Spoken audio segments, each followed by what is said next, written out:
Hello everyone, welcome to my channel. आज मैं आपको एक कहानी सुनाऊंगा। इस कहानी का शीर्षक है होशियार कौवा। तो शुरू करते हैं कहानी को। बहुत समय पहले की बात है। एक राजा के महल के बगीचे में एक कौवा अपनी बीवी के साथ रहता था। वह बगीचे के सबसे बड़े पेड़ पर रहते थे। उसी पेड़ के नीचे एक अजगर का बिल था। कौवे को पता था कि अजगर वहीं रहता है, फिर भी वह उस पेड़ पर ही काफ़ी समय से रहते थे। दोनों कौवे सुबह के समय भोजन की तलाश में निकल जाते थे और शाम को खाना लेकर लौटते थे। इसी तरह समय बीत रहा था।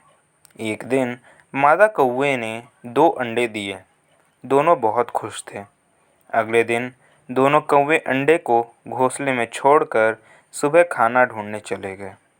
शाम को वह खाना लेकर लौटे। आकर उनने देखा कि अंडे वहाँ पर नहीं थे। इसने दोनों कौवे बहुत दुखी हुए। इसके कुछ दिनों के बाद मादा कौवे ने दोबारा अंडे दिए। अगले दिन वह रोज की तरह खाने की तलाश में चले गए। उनके जाने के बाद अजगर आया और पहले की तरह कौवे के अंडे खा लिए।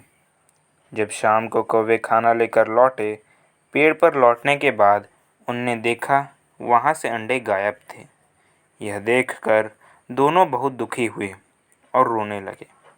लेकिन उनको अब समझ आ चुका था कि यह ज़रूर पेड़ के नीचे रहने वाले अजगर का काम है। कौवा बहुत होशियार था। उसने अजगर से छुटकारा पाने की सोची। उसने एक दिन जब रानी तालाब में नहा रही थी, तब रानी का एक हार चुरा लिया।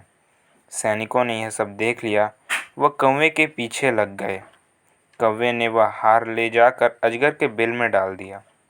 जब सैनिक हार निकालने लगे तो उनको अजगर दिखाई दिया। सैनिकों ने अजगर को मार दिया और हार ले लिया। इस तरह कौवे ने अजगर से छुटकारा पा लिया और दोनों खुशी खुशी रहने लगे।